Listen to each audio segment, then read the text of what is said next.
for attending the Tempest. Your show will begin momentarily. In the meantime, please feel free to kick back and relax in our lobby.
Visit our memorabilia museum, presided over by the MC, our executive producer, a real mover and shaker. He'll shake hands with anyone in a crowd.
Historic, but you won't find a stuffy museum here. We keep our history right next to our nice cold refreshments. Take a look through the glass, right into the past. Old Jerry here is sure you'll find a souvenir or two in there that'll grant access to some of our fine lobby amusements.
Testing. Is this thing still on? Sorry. To the owner of the white station wagon, your lights are still on. I repeat, your lights are still on.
Pardon our construction. We are going through a stage. Literally. An actor fell through the floor last week.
Literally, whip yourself up a treat. Simply grab your mask to remove it and hold it face side up, just like a dinner plate. Now give it a snap. Voila! Cooking flame. Alright, toss in the egg, a cracker, then give it another snap, and yum! Refined patisserie for you, our refined patrons.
Enjoy the show? Leave a review or send a care package. Love the lip balm. Thanks for listening to our announcements. You know, maybe put in a good word for yours truly.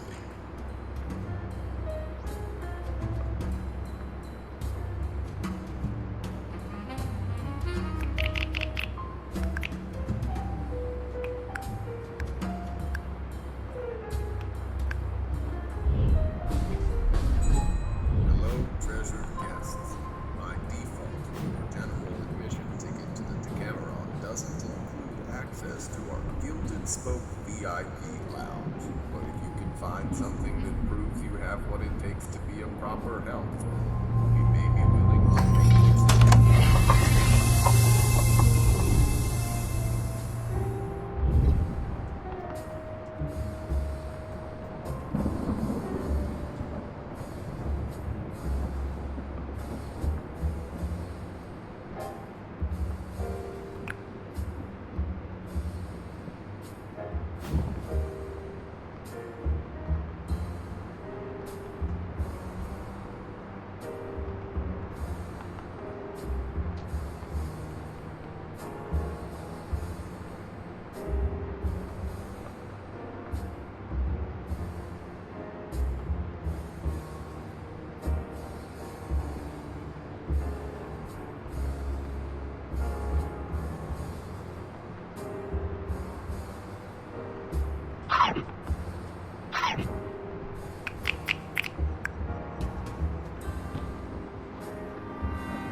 the trash and take your belongings with you. So, if enough people like me, I'm working on my own show after hours. It features shadow puppets. I'm told they're big business, but it's just projected figures.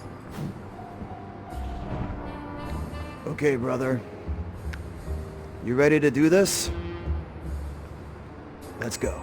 Privileged guests, we are about to begin. Please finish your drinks, take stock of your interdimensional bits and bobs, and conclude all use of the facilities. For without further ado, may we present your show.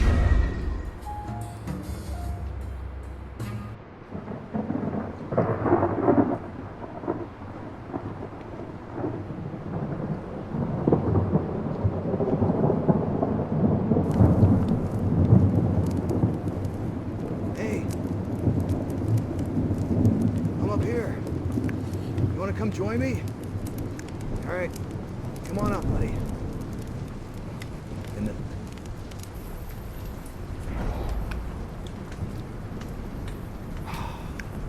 I gotta tell you this. Yes.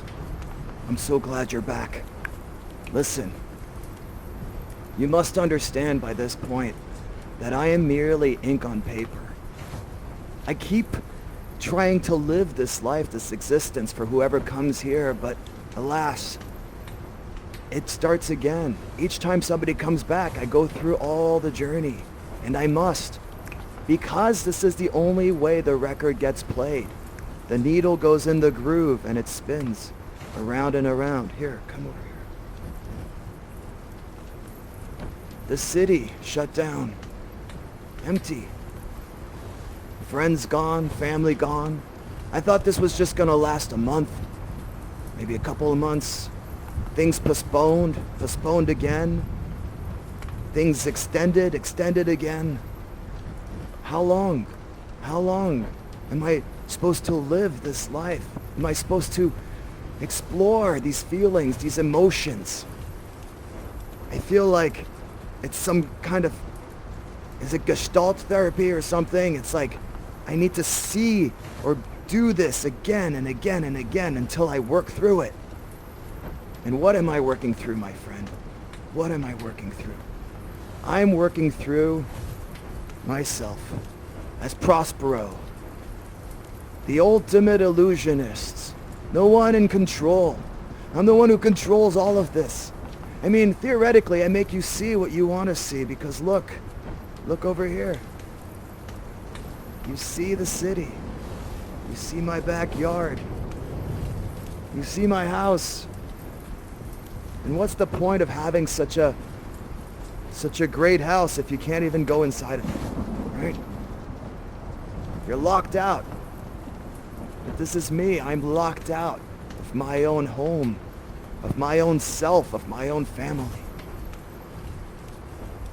It's all an illusion, though, you know? It's all, how do you say, make-believe. And here we are.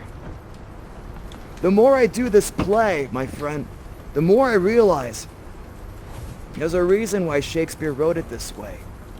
With the boat at the beginning, he could have started it as a story about Prospero.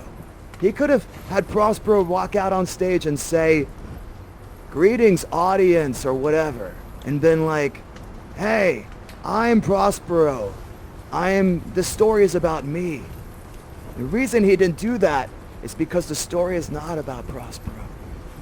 The story is 100% about the audience. It is the audience's job to suspend disbelief from the beginning. And look, right behind you. Pick up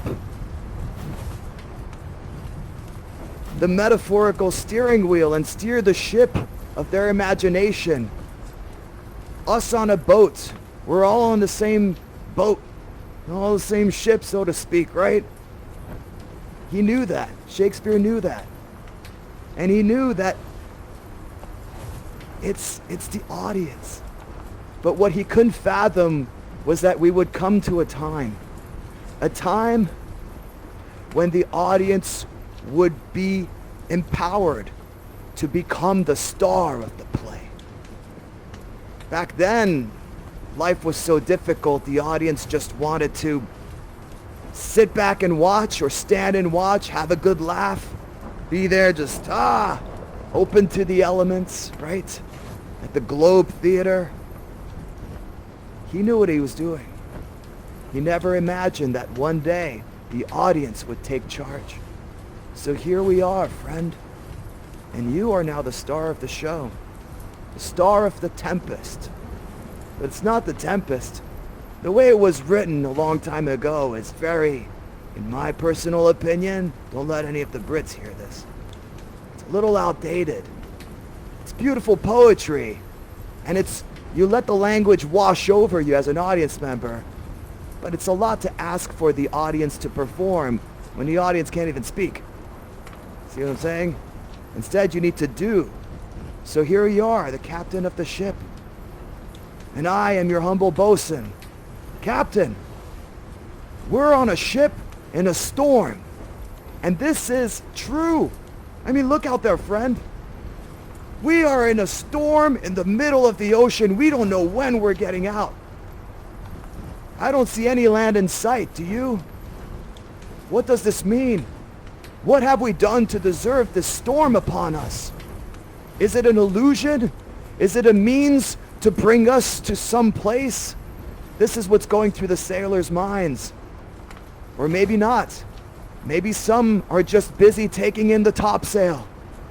They gotta do something. You gotta stay busy.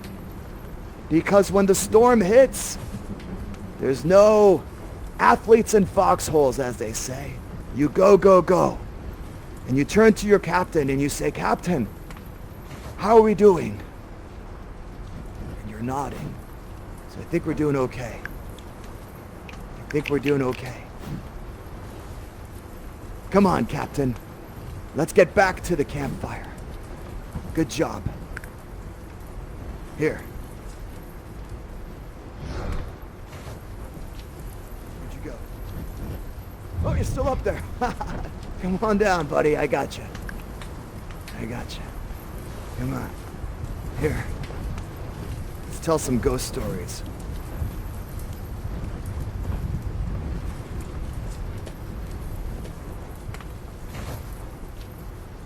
Let's let the fire grow. Where is it? You see the flames rise? Oh, you lost it. Here, take mine. You got it? Can you pick it up? You can't take it? There you go. There you go. See, the fire rises. Yeah. Well, there you go. And so now I invite you, friend, for coming back all these times. The show, in this case, The Tempest, you are the star of it. So, if I am your humble aerial servant, if I am the one with the magic who can take you wherever, then you as the audience member, the show's about you. So, let me try to piece this in my mind. I am merely, what is it? A point of reflection for you then. And so I, Prospero, by accident, most strange, bountiful fortune, bring mine enemies to this shore once again. Are you ready? All right, my friend. And you know what to do.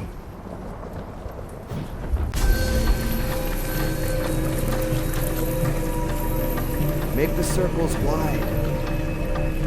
Yes. Well done. Well done. You know why it's counterclockwise, right? Because we're going back in time again. Just like your mask. Back in time. Time moves one way. Theater moves it another. It freezes the moment. It freezes time. It makes everyone around oblivious to what is happening because it brings you into the here and now. And now, the reason why Shakespeare wrote the play like this is because we were once on the ship, watching the ship as an audience member, and then you see An audience watching the ship. You see what I'm saying? Prospero is in the audience with you. There's two people, two things happening, well really three, in the reality of existence. There's the witnesser, there's the witnessing, and the thing that is witnessed.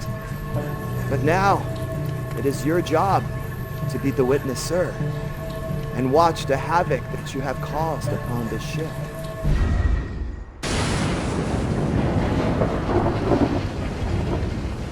As you board the king's ship, first on the beak, then on the deck, the waist, in every cabin you flame amazement. You cause tricks of madness and desperation upon the mariners as they plunge into the foamy brine. The king of Naples' son, your sworn enemy, was the first to quit the vessel. He cried, "Hell is empty and the devils are here," for you had truly manifested the illusion of the fiery darkness that lies in every heart of man.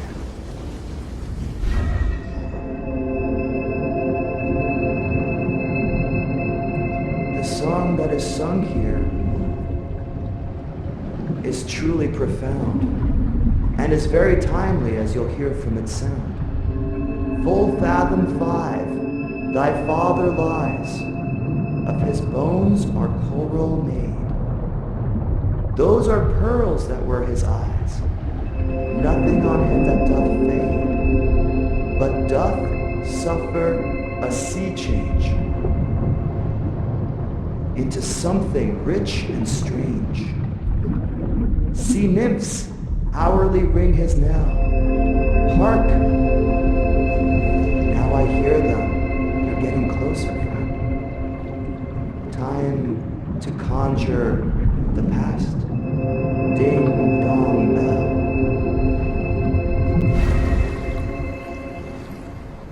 And here we are, in Prospero's cell. Do you ever notice how cell rhymes with bell? How about that? And the idea behind this is to show the illusion that is the palace of memory. Within our minds, we have the power to construct anything we want. So why do we choose what we choose? Who decides what we build? Prospero in this case must have had a mighty imagination, for look at this. I mean, if Prospero was solely sent to an island with no one but his daughter, who he raised himself, full of care and love, and he managed to build this magnificent palace out of nothing, it goes to show what Prospero is capable of. And that is the lesson of prosperity. That's why his name is Prospero. And there's a reason why these items are here. And this staff, hold on to this. The book, as you know, like Shakespeare, Prospero was enwrapped in studies. This is what happens.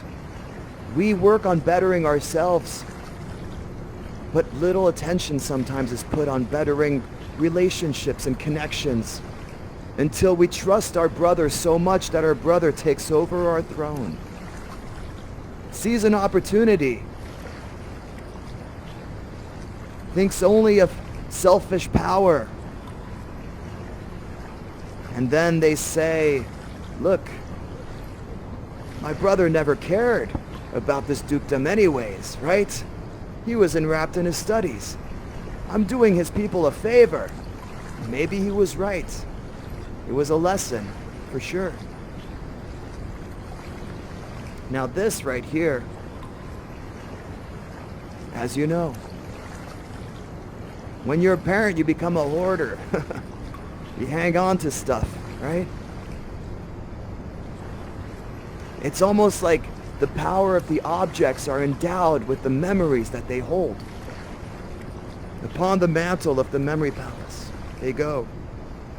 Miranda, thou didst preserve me. Preserve.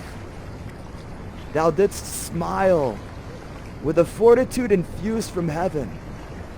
Thou would see us through whatever storm would ensue.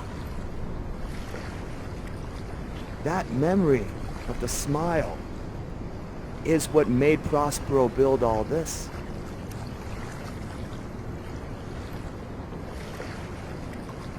That memory is what fills his empty heart. Whenever things get too difficult to do, Prospero simply thinks of the smile. And the bottle fills all blue. Rhymes.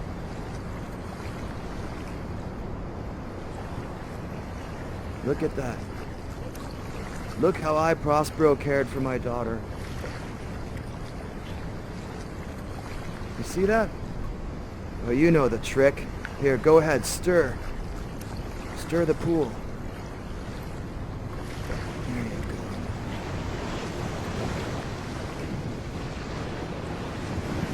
There it is. The symbolism, my friend, look. In the water. Books, pages. Knowledge fades away. The bottle of wine, I like that particular detail. It all goes away. The bosun is called to work. Now she is the captain of the ship.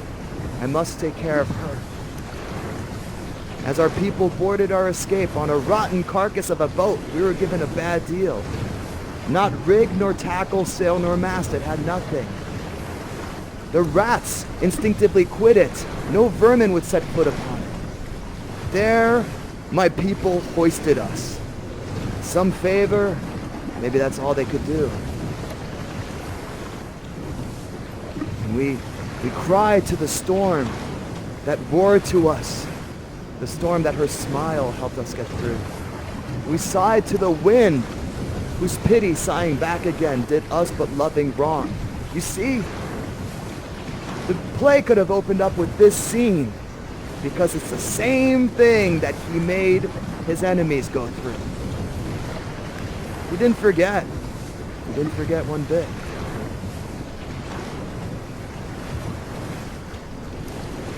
I need a break, man. You ready for a break? All right. Here, I'll take that. All right. Marshmallow break, man. This is heavy stuff. I'm telling you, brother. We're working through it right now. This is a ritual. Doesn't it happen like this? I don't know where you live, man. I don't know anything about you, spirit. But for me, I'm in California, and I know many, many nights my favorite therapy sessions were by a fire outside of a house, late at night, and a little drizzle never bothered me, as long as I had great company. We're working through it, brother. We're working through it. Here. Ugh, I don't even need to pee, man. I'm doing all right. I'm doing all right. Let's just toast a marshmallow real quick. I like them just a little piping hot and toasty like that. That's good, man. Here. Have another one, brother. Here. Here you go. I don't mind that it's a little cold, you know. The cold helps you feel that it's like you're alive, you know? Helps you feel it in your bones. You let the rain wash away all the feelings, right? Here, you want another one? You got some over there?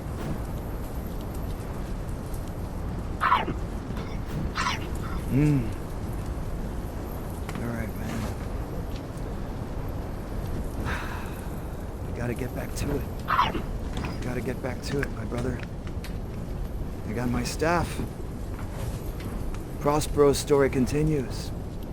Onward to the island. Using the power of imagination, we make the rain stop, the skies blue. That's my favorite part of the whole play. Because it speaks to the power of our collective imagination, that we can do anything we want as long as we think hard enough. Right? And the leaves blowing in the wind. All right, brother. Come on. You know the drill. Pick up a stick. Follow me.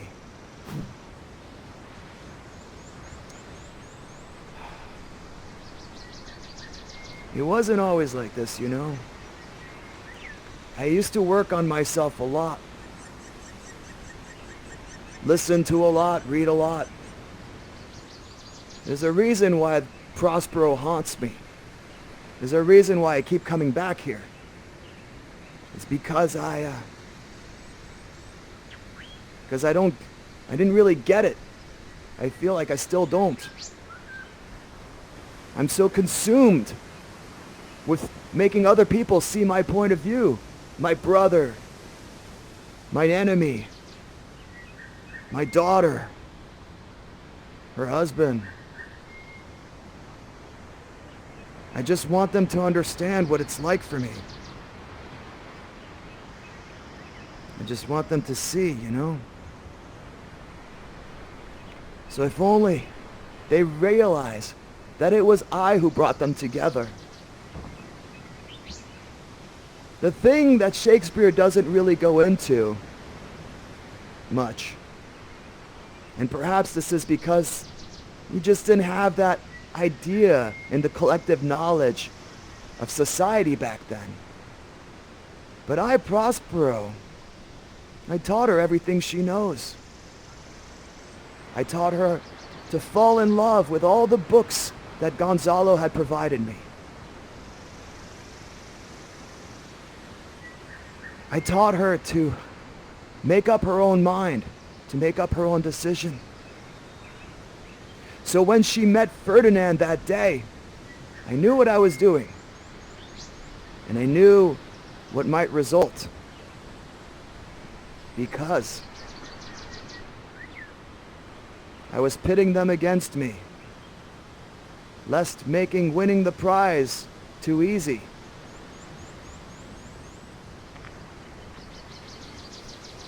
She saw Ferdinand. I taught her to fall in love with Ferdinand. Here, lay the stick upon her. Over here, yeah.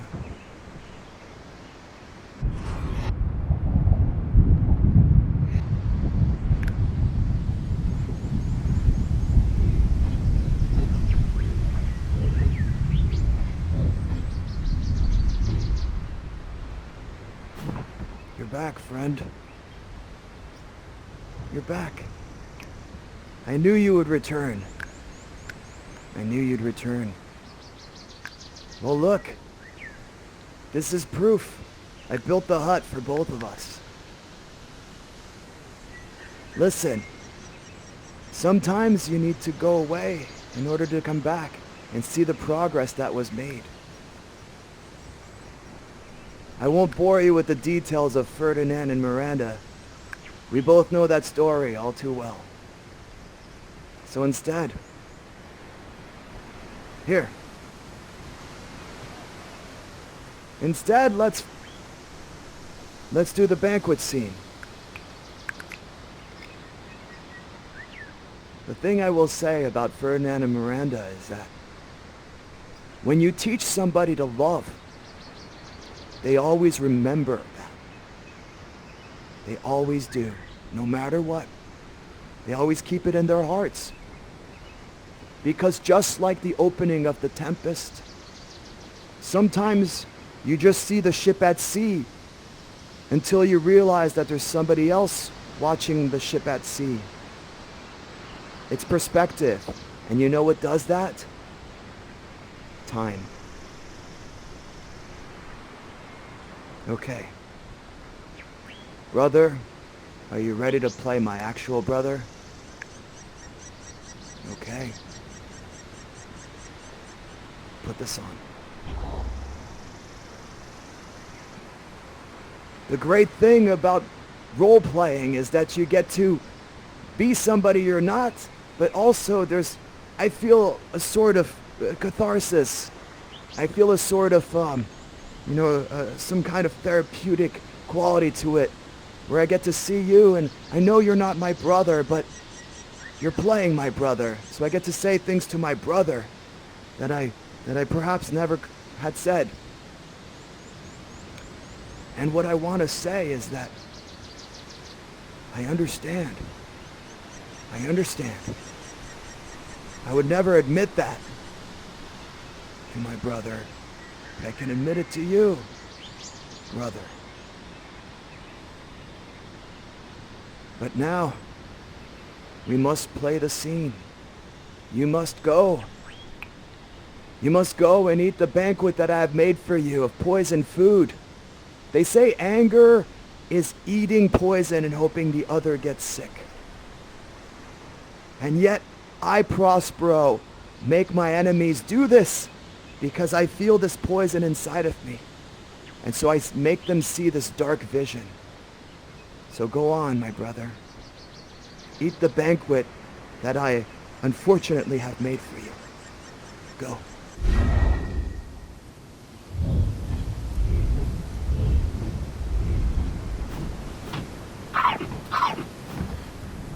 See as skies darken as you eat. That is the poison. The poison that's inside of you was the same poison that's inside of me. For I am the manifestation of everything that is angry about Prospero. And I am the one who comes to punish all of his family. Because Prospero's anger shall not be fallen upon deaf ears. And instead, I am the reminder of what Prospero has gone through. The ship at the sea, the storm that you sent to, is the same ship that you, Alonzo, and Antonio, you were also at a ship at storm, at sea. The fires of hell frighten all of thee. And so now that you have seen this anger, you have no choice but to understand your brother and to return to him what was taken, his dukedom. So go forth, my brother.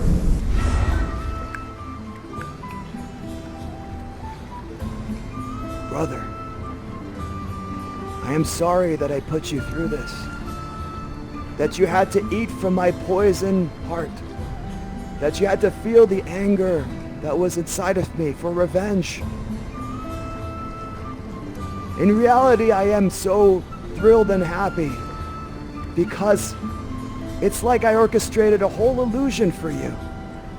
I built a play. I made you think you were at a stormy sea. It was a magic show, brother. It was a magic show.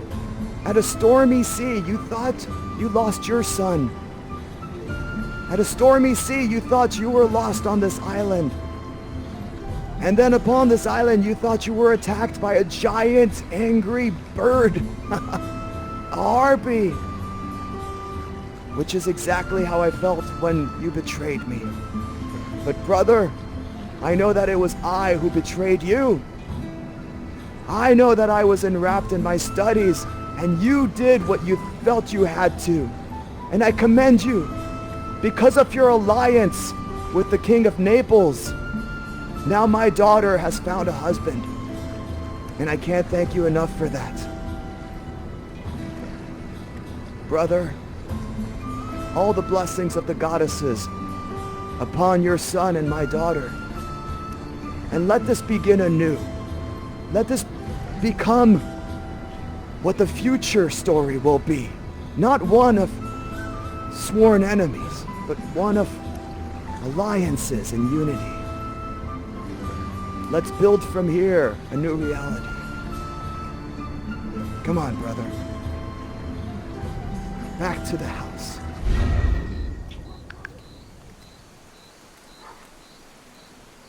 And here we are. And the thing about this moment right now is that I am still dressed like Prospero. And the world is faded. The neighbors are gone. Do you ever see that? Do you notice that behind you? The city is gone. Everything is gone. Why? Because it was never there to begin with. because I am an idea, because I am ink on paper. Just as Shakespeare wrote the lines, he wrote the name Prospero. There was never a Prospero. There was just the word. There was never anything spoken, just ink on paper. Just like us, we breathe life into these ones and zeros. There wouldn't have been anything if not for us doing this right now. Friend, our rebels now are ended. And you, the actor, as I foretold you, are a spirit. And soon we will all melt into air, into thin air, which like the baseless fabric of this vision, the cloud-capped towers can no longer see. The gorgeous palaces of memory, the solemn temples of love we've created, the great globe itself, yea, all which it inherit, shall dissolve, which like this insubstantial pageant faded, leave not a rack behind. Friend, we are such stuff that dreams are made on, and our little life is rounded with a sleep. That's all. That's it. And like you've heard me say before, Prospero, he breaks the staff, he gives it away. Just like the masks we wear, man. Do you think Prospero, once he takes off the mask, would just break it? Once he's seen what he wanted to see? Probably not. They cost a penny, don't they? Yeah. I'll tell you this. At the end, there's a beginning. There's an epilogue. Somewhere. I think you might know what I'm getting at. Where music plays that's been playing throughout. And this is a reference to that. And the reason why this song plays is because there's a dance that happens. And the reason there's a dance that happens is because we are the movers and shakers, the dreamers of dreams. It is us who create this reality. Would you like to see this place get destroyed once again? Of course you do. That's kind of the best thing about it, huh? All right, let's decimate my roof, man. Go ahead. Destroy it. Destroy all of it. Go. Yes. Okay, how about the trees over there? Go, the trees over there. Yeah? Oh, the fence too, man. Yeah, the fence. Okay, these trees to your right. Okay? What about these logs? You want to keep them? Get rid of them? All right, you want to get rid of them? Okay, that's fine. There you go, man. There you go. Brother, there's a reason for all of this. It's beyond anything that is human or beyond human or anything. We are truly living in a virtual reality. But we can learn from this and we can become who we want to be. Farewell, friend. Till the next time I see you, thank you. Thank you profoundly for all of this. Thank you. So long, friend.